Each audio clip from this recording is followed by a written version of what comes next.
Hello and welcome to another episode of Journey to the Rise. I'm your host, Lucretia. We continue our conversation with Julie Sedler, author of her new book, Watch Me, available on Amazon. Julie gets into the importance of knowing your why. When you know your why, you can live with more focus and intention. She also gets honest about the marriage she was in that was not working and her desire to be in a healthy relationship. She realized that she wanted to be herself and not just be accepted by herself for who she was, but also the man she would share her life with in her future. So please join me for part 3 of this conversation with my guest, Julie Sedler. In your book, you state, I was jealous of her, of the life she had, maybe even didn't want. And it got me thinking, like this section stood out to me. Like, I think many of us have been there, and it makes me think of like my younger self. And, I wanted the life of this beautiful neighborhood girl because she was beautiful. She was more popular at school than I was.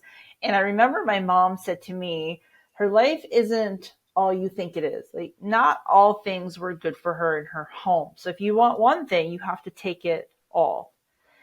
And you continued, and I love this so much because you stated, I don't want a marriage. I want a healthy marriage, and I'm willing to do the work to have one. I love this clarity. And it's like you eloquently stated to the universe, I want a healthy marriage. Well, I mean, I could see that the two of them didn't have a healthy marriage. Because if they did, there wouldn't have been room for me in there. And I obviously didn't have a healthy Mm-hmm. marriage because I ended up getting a divorce. So, like I said, it's that having that why. Like, it's one thing to state what you want, but having that why you want it is what's going to bring it about. So, if you want something and it's really charged in ego, might not be the kind of thing that you can manifest. But if you want something and it's really deeply rooted in who you are and there's a reason why you want it and that's supportive of your growth, like that's what opens that up to coming to you. So yeah, it was definitely a moment of clarity because I didn't want to be that person who wanted to wish for them to break up so that I could sort of insert myself into that life, because that wasn't Right. necessarily a life that I would have picked for myself, right? That was the life that someone else Mm-hmm. had wanted and had designed, and that was on them to figure out how they were going to make that work. And so that's when it really became clear to me, like, okay, this is kind of close to what I'm looking for, but not actually what I'm looking for. Here's what I'm actually looking for. I want this healthy marriage. I want this healthy partnership. I want a partner. I want somebody who really respects me. And I want to be free to be me. And I think Yes. that was like the really important component that had been missing in all of these. So there's like a couple of moments through the book where like I talk about, ending things with my husband who became my ex-husband. And then I have these little like slivers of like meeting people and they're not quite right. And then I finally I get to the end and I meet someone and I like super overthink it, like, oh my God, because I had have all of these like sort of non-starters. And if I hadn't had that in my mind, that clarity of what it was that I wanted, I might have had the same thing happen again with non-starter. So if you're talking about how to actually take action steps to make things happen, that clarity needs to come first, because how will you evaluate any opportunities that come to you if you're unclear on what the right opportunity would be for you? And so again, in my program, I can walk people through how to do that. And I do it in that order. Like, once you start saying what it is that you want, the universe wants to conspire to bring that to you. Add or better. I would like this or better. Right. So that Yeah. you can get what it is that you're looking for, and leave room for magic. But it starts with the I want this because, and there are a lot of people who miss that step or don't want to put effort into that step, and Mm-hmm. it turns out that that's actually really important. Yeah. And you It's like you entered a section of this book, and it's like you entered the new year with this calm. Like I could feel when I got to this section of your book, I could feel like the shift on the page.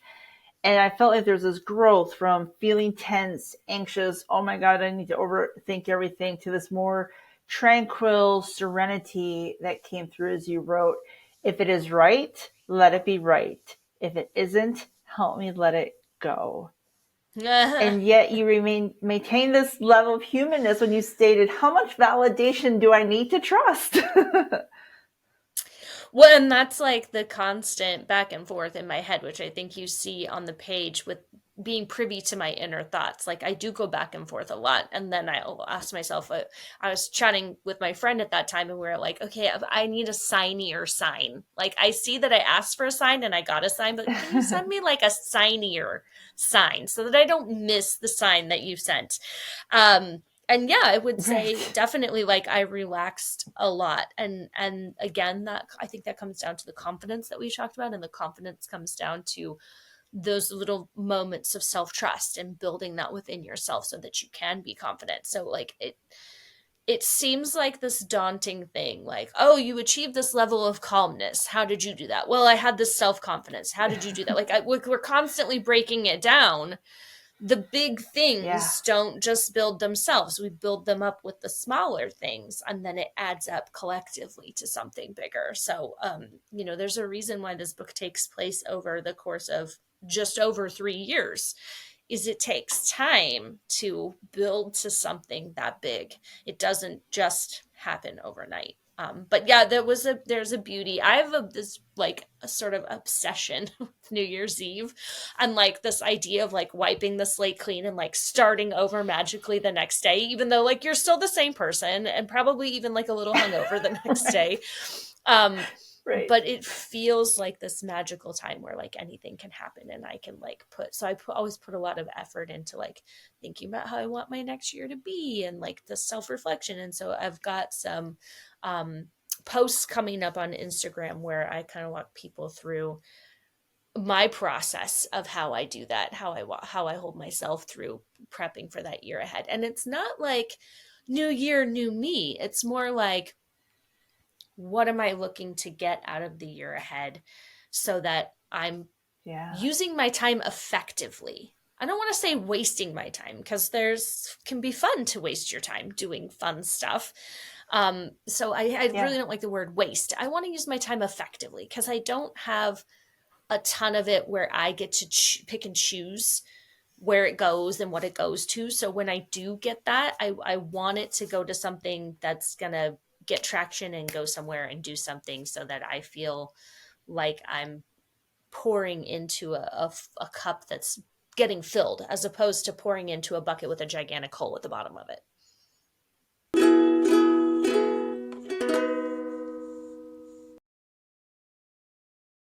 We're going to take a quick break, and when we come back, we'll have more from our guest, Julie, as she gets real and honest about her debate on staying or leaving a marriage that was not working anymore. Brutal facts of my reality. This is the way this is. And then asking myself, is it that you want to stay here even though you're in pain because you don't believe that there could be something better if you go somewhere else? And I think I talk about that at the beginning of the book. Like the terrible that I know I can sustain is better than the terrible or whatever that I don't know what's coming, this uncertainty. To stand out on social media and the internet, for a business to grow, you need branding images that help express who you are and what you represent. Being a driven business owner, you already know your audience needs to see your brand to show up on a regular basis before they'll trust you enough to work with you. If your current messaging is inconsistent and lacks cohesiveness, then your customers will scroll past instead of clicking and look more into what you have to offer. With a branding photo session with Girl Boss Photography, you can tell your story through images. Utilizing those images in your marketing and content strategy will enhance your appearance and help build a connection to your existing and potential clients. Girl Boss Photography loves working with small and medium sized businesses to help them build a strong visual brand. By partnering with creative entrepreneurs and listening to their goals, Girl Boss Photography curates a branding session that will tell the story of who you are, what you do, and how you are there to help your clients. If you're wanting to grow your business, improve your online presence, contact Girl Boss Photography to find out more about your options with their branding packages. You can send a message on Instagram at girl.boss.photography today. Welcome back to Journey to the Rise. We're going to continue our conversation with Julie, and she shares the importance of having a support system. And that support system will help you recognize that you don't have to live in fear, and the right people will guide you on seeking the life you desire. Yeah. And in your book, you state, I'm scared if I leave, I will never see him again. And I believe there's an endless amount of women who stay in a place that brings us so much discomfort and unhappiness because we are so worried that the person we're hung up on and need to move away won't be in our lives. Yet they're not in our lives, and we're not getting from what we want from that dynamic, and yet we stay. How did it feel to state that truth to yourself? I had to take a drink of water before I dove into that so that I could talk and talk and talk and talk. Um, it, it's there's this book called Good to Great, and in that, one of the tenets is that we have to confront the brutal facts of our reality. And it was like that. It was confronting the brutal facts of our reality, because at the point where I'm like, okay, I have to leave, and I'm afraid if I leave that I won't ever see him again. The point of that was, he's not talking to me. It's like I don't exist. What am I gaining out of staying here and just being in proximity? Yes. Even though there's no relationship. And so it was like ripping a band-aid off. No anesthesia, brutal facts of my reality. This is the way this is. And then asking myself, is it that you want to stay here even though you're in pain because you don't believe that there could be something better if you go somewhere else? And I think I talk about that at the beginning of the book. Like, the terrible that I know I can sustain is better than the terrible or whatever that I don't know what's coming, this uncertainty of what will be if I make a change.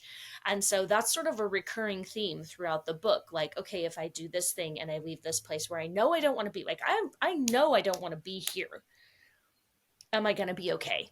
Am I going to die? Basically, the whole question is, am I going to be okay? Yeah. Am I going to die?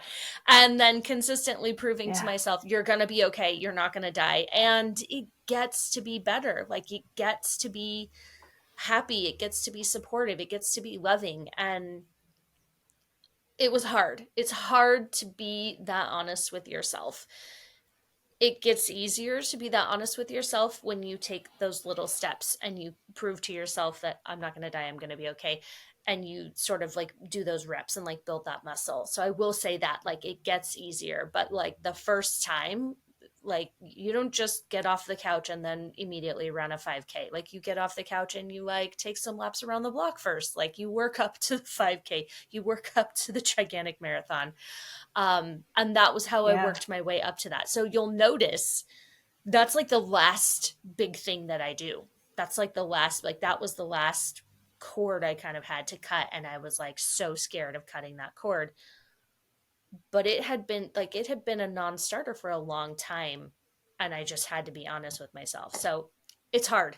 It hurts. It's painful. Yeah. It wasn't as bad once I put it in motion and I did it. Like, the excitement of going to a new place, the excitement of being in a new job eventually overshadowed the sadness of not being in that place anymore. But I didn't know that. I didn't know that would happen until it happened. And then I could be like, okay. And then it was sort of like two things are true at once. Like, I can be sad that this isn't here anymore, but I can also be happy that I have these new things in my life and that this is where my life is going and that this is what I wanted and it's here and I get to enjoy it and I get to do all the things that I wanted to do. And so, yeah, I would, if I was going to tell someone, it's worth it to be honest with yourself. It's worth it to it's like a gift to yourself, but it's hard. It's not an easy thing to do. And so you can work up to it. You can take like Yeah. little baby steps about, like, be honest about, like, okay, how do I actually feel when someone speaks to me like this, as opposed to how would I feel if I left? And then how do I want to Right. feel? How do I want to feel when people talk to me? How do I want people to talk to me? Okay, do the people in my life talk to me like that? Okay, why not? Right. How do I want to Yeah. feel when I'm in a room with someone? Do I feel that way about these people? Why or why not? Like, you can, like, there's segments that you can do. And leaving is hard. Leaving is really hard, and that's statistically Right. proven that it takes like 7 times for people to leave abusive relationships before it actually works out for them to leave. And that's heartbreaking and terrifying, because every time you Right. try and it doesn't work out, what happens next? And that is truly terrifying. So I don't want to Mm-hmm. take away from that, because that's Yeah. real and that's scary. And I wasn't in that situation. Um, but what I have found is it's the little steps, and there is definitely a reason why. And there are lots of resources out there to help people who are in bad situations. Please, if you're reading this and you are there, please find your resources, get your support, because it can be better, and it's supposed to be better. You're not supposed to Right. Yeah. be in fear and be in those places. And my heart just goes out to people who are there, because the place where I was terrifying. And I can't Yeah. imagine it being worse than that. And so that it hurts my heart to think Right. about it being worse for other people. Yeah. I've noticed on, I don't watch a lot of TV, but I had it on while I was baking some cookies. And there's a new commercial by, I believe it's Purina, that has created a program and funding for people who are in an abusive relationship with pets. And they help you get out so you can stay with your pet. And I really applaud Because that pets are company. family too. Yes. And 100%. you need your comfort around you when you finally get to a place where you are able to leave.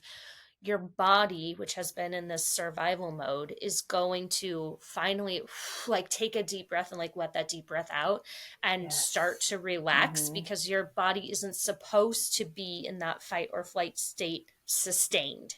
It's not supposed to be there. So when you Yeah. finally are able to relax, like, you need your comfort, you need your pet, you need those um, things around you to help calm your own nervous system. So that's really, I don't Mm-hmm. watch TV with commercials either, so I haven't seen that, but that's amazing, and I'm glad, because you do Yeah. need that. That's important. It's an important part of healing. Mm-hmm. Yeah. Absolutely. And speaking of healing, it seems like during this entire book, you were dealing with different levels of grief during this entire process. Grieving of losing a marriage, grief of losing a relationship that never should have been, but still that's hard.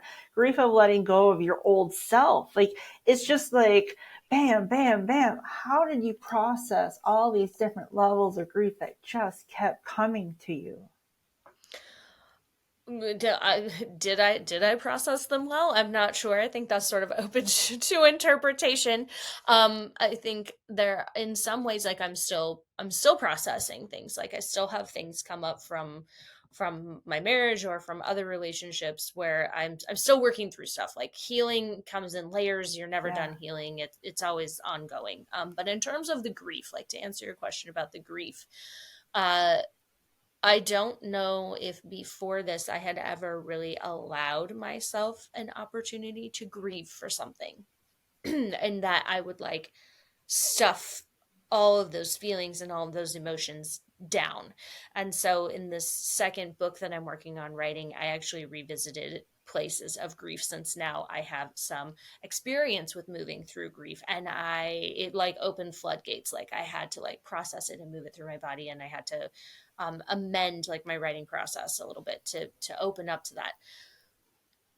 Everyone is going to process their grief a little bit differently, but everyone is ultimately going to grieve at some point about something on some level.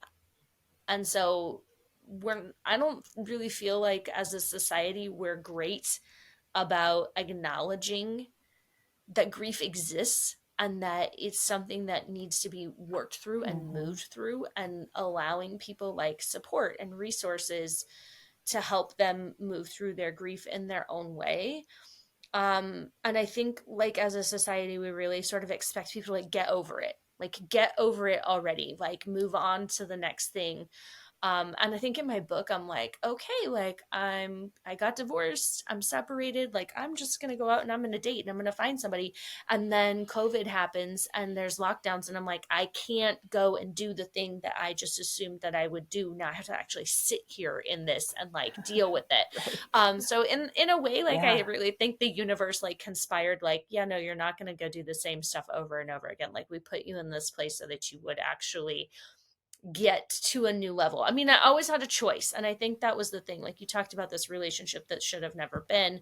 Um, I actually don't agree with that. I do think that it was a very fated relationship, but I also think that he had a choice and he made it. And I wasn't that choice.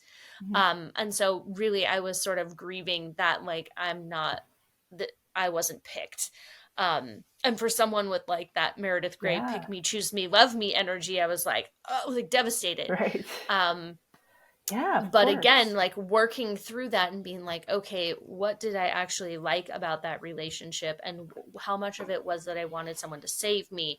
And how much of it was showing me, that things could be better? So I took all of those elements and I took the things that I really liked and I really wanted. And then I had to be really honest with, Mm-hmm. these things were kind of grimy and gross and I don't actually want that. So if I'm talking about the kind of partner that I do want, here are the things that I'm looking for. But there were like 1 or 2 months that were particularly hard in terms of grief, and I mostly just really welcomed the pandemic because I couldn't really go and see anyone. So I just really spent a lot of time in my house by myself, crying, taking warm baths, eating pears. In my acupuncturist had told me that in traditional Chinese medicine, pears support the grieving process. I just ate like this Oh, boatload of wow. pears. Like basically Yeah. anything that I could get to like help me move through it. But I Yeah. would, get in the bathtub and I would just cry, or I would go to the acupuncture appointment and I would just cry. And I got really comfortable in my body crying. And that was the biggest thing for me in processing grief. And in my human design, I've learned that part of me really doesn't do well when my own expectations aren't met. So part of my grieving process is actually having to learn to be okay with, I had this expectation and it didn't get met and now I'm disappointed, and I can grieve that disappointment while still holding Mm-hmm. open this possibility that something better could come in. So like being okay with that, two things can be Yeah. true. Um, but Right. yeah, it's layers upon layers, and it's figuring out whatever it is that works for you to move through it, because everyone is different and every situation is different, because you don't have the same relationship with every single person or thing in your life. Like your relationship with your pet is very different from your relationship with your mailman. So if your Right. mailman suddenly didn't have your route anymore, your grieving process would probably be very short. Whereas if your pet wasn't in your life anymore, you'd be devastated. I have Right. this theory of like these circles of grief, and like how the relationship is connected to you is directly related to how that grief is going to impact you when that relationship changes or goes away. And hopefully that can be something in the future, but I think that's the most important thing, is that everybody's relationship is individual and no one else knows what your relationship, like I don't know what your relationship is with your mailman, so I could make some inferences that you Right. don't really have one, but I don't know. And therefore, I can't comment on your grieving process when said mailman is no longer in your life, because I don't know what your relationship is. And I think so many people Right. want to assume that we know what your relationship is and we know what your grieving process should look like, but that's not the case. And so that's why I like, some people lose their husband. Some women lose their husbands and they don't really grieve because their marriage or their relationship hasn't been great. And maybe secretly on the inside, Mm-hmm. they're happy to be free of that relationship. Yeah. But society wants to say, well, you were married for 50 years. You should be devastated that your life partner is gone now. Well, you know what? He Yeah. was really awful to me for 45 of those 50 years. I'm actually really Right. happy that I don't have to deal with that anymore. Or two things can be true. Like, I'm sad that I'm alone, but also happy that I'm not hurting anymore. Like, all those things. We don't know Yes. what we don't know. So I think Right. it has come down to that. Like, that was a big realization for me in terms of grief, was just, what is this? Allowing myself to acknowledge it and to move through it. And then sort of that recognition that, oh, this is why it's different for everyone. It's because of these Mm-hmm. elements of these relationships. Yeah. And you state, I was brave to stare at something and say, this isn't for me. I walked away from something that didn't fit, and that is something to be proud of. I think so often that fear, concern, worry of judgment holds us back. But it's really empowering to walk away from something that isn't a fit and accept and recognize that we don't need to do something to try and make other people happy when it is not adding value to our own lives. Yeah, I mean, I don't think I can say it any better than that. Um, Being okay with looking at something and saying it's not for me, as opposed to trying to force it to be for me because it was there, Yeah. that was a big lesson. And that, I think, is really chronicled throughout this book, as I finally get to that point where I'm like, okay, just because this opportunity is here doesn't mean that I have to take it. It doesn't mean that it is right for me. It doesn't mean anything unless I give it meaning. And the way that I Mm-hmm. give it meaning is by understanding what I want, why I want it, and how I'm going to go after it. And so being able to evaluate that, I mean, it really, being able to evaluate an opportunity like that takes the emotion out of it of, I should do this. I should make this happen. I should go after this because there's judgment, because I'm of this age, because I'm a woman of childbearing age, so I should be having babies. Maybe you don't want babies. And I think that's a big conversation right now for women, is this child free by choice Right. becoming more and more of an option for people, and recognizing that it is an option, that it always was an option. We were just sort of Mm-hmm. pigeonholed into these places where we felt like we had to do that. Yeah. Um, so yeah, I think more than anything, it's understanding what makes a good opportunity for you, allows you the space to say, this isn't for me, this isn't aligned, I can walk away from that. Because I definitely have had times in my life where I've had that, the power of the should, and I took opportunities even though I knew in my heart that it wasn't the right thing for me. um, and it didn't work out. I wonder why. You talk about what would you do if you didn't have to worry about money, and without hesitation you stated, I'd be a writer. And then you share that your guide came to you about your goal as a writer and very much called you out on not doing enough to be a writer. And during this interaction, you said how you were trying, but it seems like your guide really wasn't having it. And your guide got pretty direct with you and said, but are you doing the fucking work? Yep. And it kind Yep. of sounds like it was a kick in the ass you needed to get your butt in the chair and write. Was the book in progress at this stage, or were you still just journaling on a regular basis? I was at the point where I think I mentioned before, like I was like starting to outline things. Like I love post-it notes. So I had like this point where I have like a million post-it notes all over my kids weren't here that weekend. So I was like, took over the whole downstairs, and I have like millions of post-it notes, and I'm like effectively storyboarding, I guess, but not really. Not really. And I hadn't actually written anything. Like I hadn't even like opened a Word document. And so yeah, I mean, she was justified. She was justified, and that's why like I bolted out of bed and I was like, okay, I'm not. I'm not. It's true. I'm not. And then the next day, I was like, how do I even do this? And I like set the timer. I was like, okay, dear diary, I had kale chips for lunch. I don't know what I'm doing here. And at that point, I was like, okay, I need like a prompt. Like I need to write something answering a question.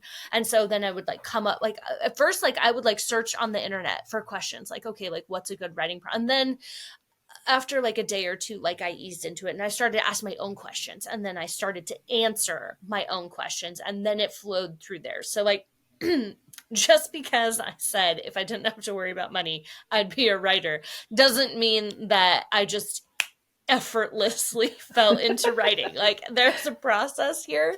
Yeah, And I was like I said, like kind of divinely guided. Like it would have been so much easier to give up. Would have been so much right. easier to be like, I don't know what I'm doing, so I'm just not going to do it. um it's the bungling around and like figuring it out that takes you to the next level. So don't give up on yourself if you're like, okay, dear diary, I had kale chips for lunch. You can still do it. You Right. just need to be committed. And to be committed, you need Yeah. to know why you're committed. Yep, it goes back to the why. It's extremely important. And when you hear people of levels of success, they always come back to that, the why, the why, the why, the why. Yeah, it's the motivating factor for sure. Because without that, Hmm. there's no reason to keep going. Yeah. And as I got deeper into the pages of your book, you had stated, I am more than what has happened. I am more than I chose to do in my past. I am not the same person I was then. And you continue by stating, what would I want my daughters to do if this were them? And I often wonder if parents recognize that their behavior is teaching that next generation of what is acceptable in their lives. So I think I recognized that as I was moving through all this, that like what I was doing was the direct example for my children. And then I started to look at like what was modeled for me. And I love my parents. They're great. They're very supportive. And that's just to say everyone has something that has happened in their past. Like no two parents or no parents are like totally perfect. Like everybody comes out of childhood with something. Right. And so I have a great relationship with my parents, but it really, I was like, okay, like where is this coming from? And so I would trace stuff back to like what had happened to me in my childhood. And then I recognized that I would be able to rewrite that. And in rewriting that, editing my story, I was going to provide this example to my kids. And so, um, really like that segment right there, I'm more than what's happened. Like I really struggled with the fact that like I wanted him and her to like break up. Like for a while there, like I wanted that life. Like I wanted to insert myself, and part of it was like wanting to be saved. Like this is really hard. I need someone to come in and help me do this. Like I'm not strong enough. um and like as I moved through that and I realized that I was strong enough to do what I was doing and to move forward, I started to be like, okay, like I don't want to be this person that's wishing for this, because wishing for me to be in that means that I'm wishing for them to break up. And like I really struggled with the morality of what was going on and what I had done, and I never thought that I would be the person who would do that. And so then I'm like, okay, just because I made a mistake doesn't mean that I'm a bad person. It means that I made a mistake. What do I do after the mistake? That's what makes me who I am. Recognizing that I made it, that wasn't a great choice, understanding why I made the choice, and then making changes in my life so that I wouldn't be in a place to make those choices again. Like those were the things to me that I wanted to teach my children. I had a lot of fear of failure as a child for whatever reason. And it's not necessarily all down to my parents. Like a lot of it was just like my internalization of I cannot fail. Failing is not an option, which meant that everything had to be right the first time, everything had to be perfect the first time.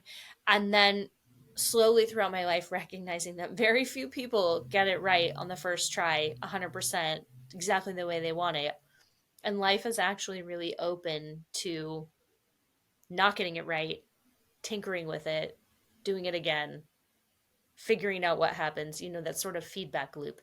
That's when I recognized, okay, I want to show my kids there's a feedback loop, and it's okay not to get it right, but it's what you do after Mm-hmm. that. It's the reflection to say, that isn't what I wanted. What am I going to do next? Like, that's what keeps you moving in life. Like, to me, that's what makes you successful, is looking back on what's happened and then choosing to do something different and then doing it, like following through and doing it and moving yourself forward.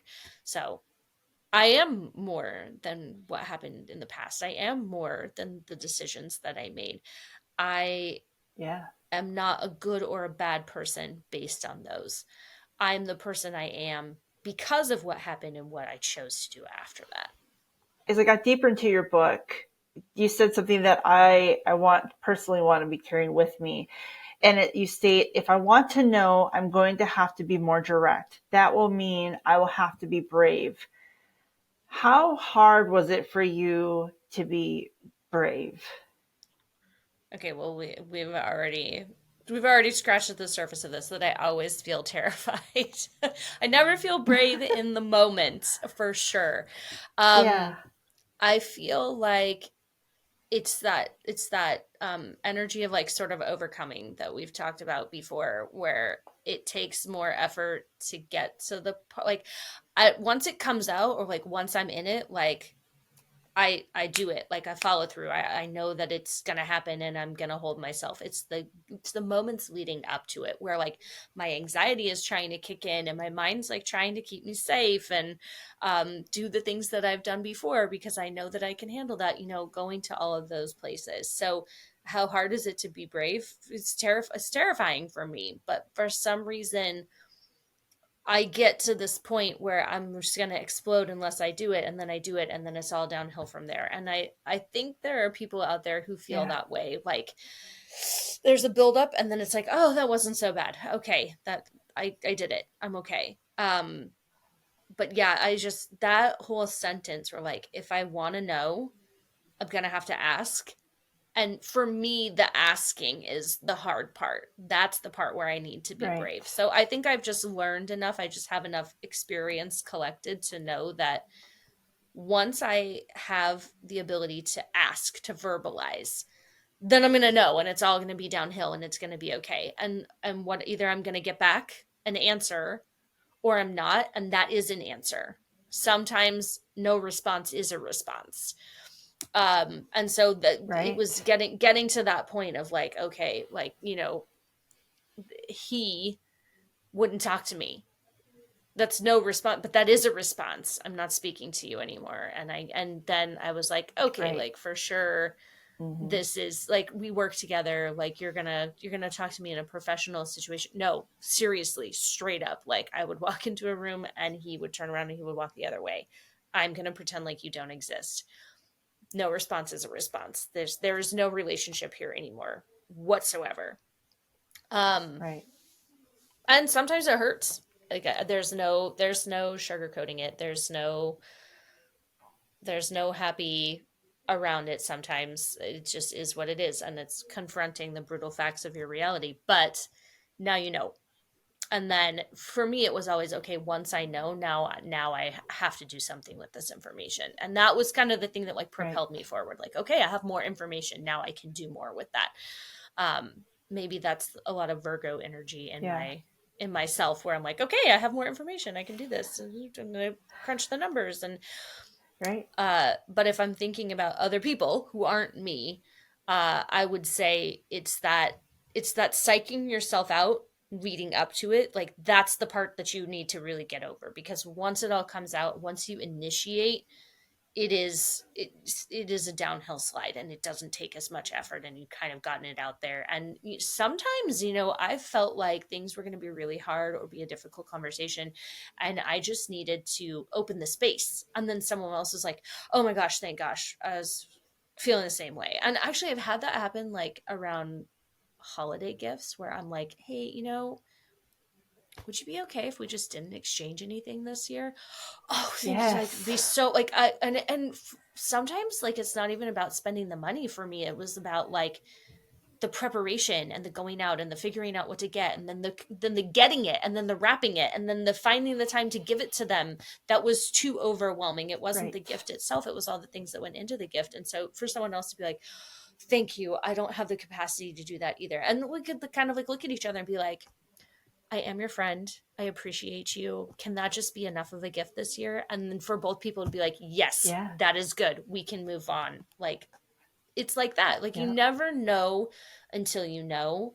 And sometimes you do get those moments where it's like, thank you, I didn't know how to broach this. And I think sometimes like Yeah. that cements like a relationship with someone. Like, they're like, okay, this person can be real with me, I can be real with them too. So that's like an exciting place to be, but you don't know that until you have that moment of bravery, and it's terrifying for me. Right. And I've learned, like, I don't need more stuff, and my friends don't need more stuff.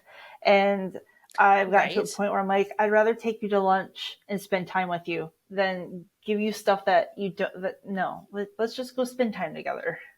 In your book, you state, I deserve love, real love, the love that comes after healing, the love that comes when I love myself first. And as I read your book, from the beginning of the pages of the book into getting into the depths of the chapters, you are always talking about self love. And I appreciated it, as it shows that people who read this are going to be given a gift of seeing that self-love does not happen overnight. Are you still working on loving yourself, or do you feel with practice it has gotten easier? Um, that's such an interesting question. I obviously, yes, I'm still working on loving myself. I think there are lots of different layers to loving yourself. So it's like next level unlocked. So there's that aspect of it. So like you start where you start, and then you sort of move through as you move through. But then also, like, does it get easier to love yourself? I don't know that that's the word I would use. I think for me what has happened is I'm more aware of how much time and energy and effort I'm putting into loving myself. Like, I actually put time, effort, and energy into loving myself, as to before the events that happen in the book, that I really wasn't putting awareness or time or effort or energy into caring for myself or loving myself or providing for myself. I was really very much operating on autopilot. And um, what you don't see, because of where the book starts, is you don't see the little tiny baby steps that I took to get to where I was at the point where the book kind of jumps off from. And so I had already been doing some things, and putting some awareness to it, putting some time and energy into it, prioritizing certain things that made me feel good, um, trying to set boundaries, and maybe being successful, maybe not being successful. So I think, does it get easier? I don't know. But I do know that I have put more intention behind it. And I think that's important for people to recognize, um, that it comes down to that, putting intention towards loving yourself, as opposed to whether or not it gets easier. In your book, you state, how can I set myself up for success? I was reminded that I was walking this path to get rid of the generational patterns and limiting beliefs I had. I could do the healing work. I I personally feel breaking generational, goodness, that word is hard. Generational patterns are incredibly important. Was this where maybe you realized you needed to reparent yourself to be a healthier, gentler parent for your own kids? I don't know at what point it was that I realized it, but like, I was very aware, even from the very beginning of the book, that I wasn't the parent that I wanted to be. And almost like I expected more out of myself, and I just wasn't able to give it. And then as I really dive into this journey and I start like extricating myself from spaces and situations that weren't serving me and weren't serving my family, and start sort of like opening up my mind to like other possibilities, that's when I realized, like, okay, I'm not healthy, I'm not happy, I'm not modeling either of those things for my kids, and that's not what I want from them. And they're still young enough that we have a long road ahead of us. Like, it's not worthless to go down this path. Not that it ever would have been, but like I still had a lot of parenting journey ahead of me, and I really needed to do something differently. Um, and most of that came down to being like, I do need to be gentler. I do, but to be gentler, like, that's the thing, is like, you don't realize to be the parent that you want to be means reparenting yourself so that you feel secure in your own self. So I never like set out to be on that path other than I got to do better by my kids. And that sort of big conversation that I have with my husband at the beginning of the book was really, that was my why. I have to do better by my kids. I didn't know any of the other things that were going to fall out of that. Um, so that just really, I think one of the biggest things about this book is like I stumble into things like purely by intuition or just purely by, I don't want to say chance or luck, like, because I do have an element of choice and I do choose these things, but like it was very well orchestrated by the universe to be in this place at this time doing this thing that kind of moves me through this path. Um, in terms of like understanding what I was doing, it wasn't until I went back to the beginning and started writing it I was like, wow, this all really comes together. So I don't know that I can really answer that question other than it is really important. You have to work on yourself before you can really model that for your kids. At least that's what I found to be true. Right, I really right. had to work on myself before I could be that kind of person for my kids. I had to have some sort of Yeah. experience that I could teach from. Yeah, it's beautiful. And you talk about pain is hard. It doesn't feel good and I don't like it, but it does serve a purpose. What purpose did the pain serve for you in your life? It really made me wake up.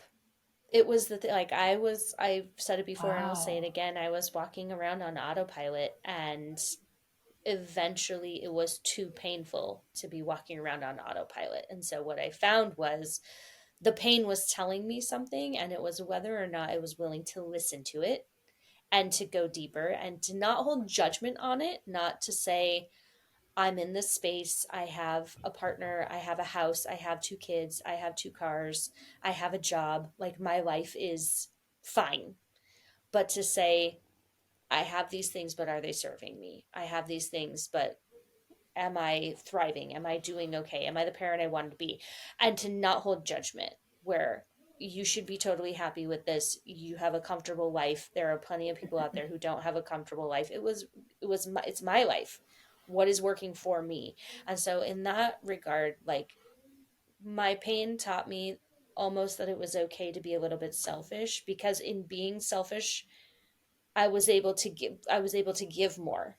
Once I took care of myself, then I was able to give more of myself. And that was what was really important to me. I have to do better by my kids, right? Like, that was really the why driving all Yeah. of these decisions. There was no way I was going to be able to do better by my kids without doing better for myself. It wasn't there to give it. And so that's that's what happened. That was the purpose of the pain, was to move me into that direction of no one else is going to take care of me but me. How do I even do that? What does Right. that even look like? And then once I've Yeah. done that, now my cup is full and I can give to the people. And then the discernment of, these are the people in my life that I want to give to. These are the people in my life that I want to establish and maintain relationships with. No one else. And so yeah, it was telling me I needed to listen. It was telling me a really important lesson, and being able to hold space for that without judging myself. And I do judge myself. I think you will find in the book, like, I have really high expectations for myself, and I wonder, why am I not getting this? Why am I not moving faster? Why am I not doing the same things everyone else is doing? Because I couldn't. You can't run if you don't know how to Mm-hmm. crawl. I just needed to Right. start right where I was and then work my way up to it. So there were a lot of things that came out of that pain, but the most important thing was to listen to it because it was telling me something. Right. And you talk about, like the trapeze artist, she has to let go of the ring she is on to catch the one she wants to get to. Letting go of that hold as you are swinging through the air is hard. And trusting yourself that you're going to be okay is hard. What would you say to someone who is in that predicament, who needs to let go? If I knew how to let go, I would have done it already. I mean, I think I say that verbatim in the book. And it's just, I think sometimes it makes it easier to let go of what you're holding on to if you know what you're moving to. So if we're talking about the metaphor of a trapeze artist, she doesn't just let go of the rung that she's on. She lets go of the rung that she's on in support of moving to the rung that she wants to get to. And she doesn't just let go at any old time. She lets go when the time is right and she's aligned with the thing that she's working on. So again, we're talking about intent. We're talking about vision. We're talking about a why. I'm not just letting go of this old thing for no good reason. I'm letting go of this thing because I'm moving on to something bigger, to something better, to something higher, and I'm aligned to it. I've waited for the time to be right, and now I'm using that momentum to push me to the thing that I'm wanting to go to. It's really hard to just let go. And you don't really, there are very few people who just let go all at once. Like you kind of like pull back your fingers a little bit and then let go. There's a process to it. Um, it is hard. Like, I want to be real. It is hard. And if people knew how to do it, like I said, we would have already done it by now. If you're in the middle of that and you want to let go and you don't understand why you can't let go yet, I would say to them, what are you wanting to move to? Because generally speaking, you probably don't know yet. And that's why you can't let it go. So just like I was talking about, if I leave this job, I'm never going to see him again. Um, and then finally getting to the point where, okay, I'm leaving because I'm going to this new job and that's really aligned to what I want to do. And I know what I want to do with like, I put a lot of effort into what exactly do I want out of a job? What am I looking for? Like I made a laundry list. Like I had a list of boxes that I wanted to check and they all got checked and then some. The or better was fulfilled. So without that, and you'll see that in other segments of the book where I'm like, okay, I'm going to need a new job. And I just sort of let it sit there. I don't have any expectations. I don't have any ideas of what I'm looking for. I just let it sit there. And it's a really vague concept. There's no rung that I can move towards. I don't know exactly what it is I want. So I'm just swinging back and forth on the rung that I'm on because there's no rung for me to move to. So it's probably that. If you're in the middle of that, it's probably because you lack clarity. And if you lack clarity, the Ooh. good news is that's easily fixed as long as you're willing to be honest with yourself about what that clarity looks like. And I'm happy to help people move through that with like one-on-one sessions. As part of the coursework that I'm developing, that's part of an offer that I've got going on that's I'm looking to put out in 2024. But it's probably that you're not moving to another rung because there's no rung for you to move to because you don't know what that rung looks like. Kind of like if you're playing like Super Mario Brothers, you're kind of like moving through the screen. You can only see the screen from where you've moved to. As you move to the side, the screen shifts and you see more and more, and then all of a sudden you get to the end and you hit the little thing and the flag goes up and you've completed the level. If you don't move Mario, the screen doesn't move. So you have to know which way you Mm-hmm. want to go. And if you move back the other way, you move back the other way. You don't move forward. It's so beautifully powerful. You talk about you brought back an old tradition of making a wish list for yourself. And you state, I made the list because I felt like I needed other people to buy them for me. I felt like I couldn't just go buy something for myself if I didn't earn it. Now my wish list was made up of things like experiences, meaningful jewelry, books and classes, all the things that made my life feel more special or organized. And if I don't get what I want, I can go buy it for myself at any time. This felt to me like it was a breakthrough moment. Do you still create your list? And what words of advice would you give for someone who's listening, I love my who list. doesn't even realize they deserve to create a list for themselves? Oh, that's such a good question. Yes, of course. I still make my lists. I have lists are my life. So there are lots of different lists going on in my life. But every year I make a little wish list because there's always people in my life who want to know genuinely like what do you want. So I think that's not like unique to me. I think almost everyone out there has people in their life who want to know what they want. And one of the best things I learned from those ladies who helped me with the career coaching was people want to help you and they can't help you unless you know what you want, know what your ask is. And so I think that's the best thing that I could tell someone is everyone has an ask, whether you're honest about it or not. There are things that you want innately inside of you and you have an ask.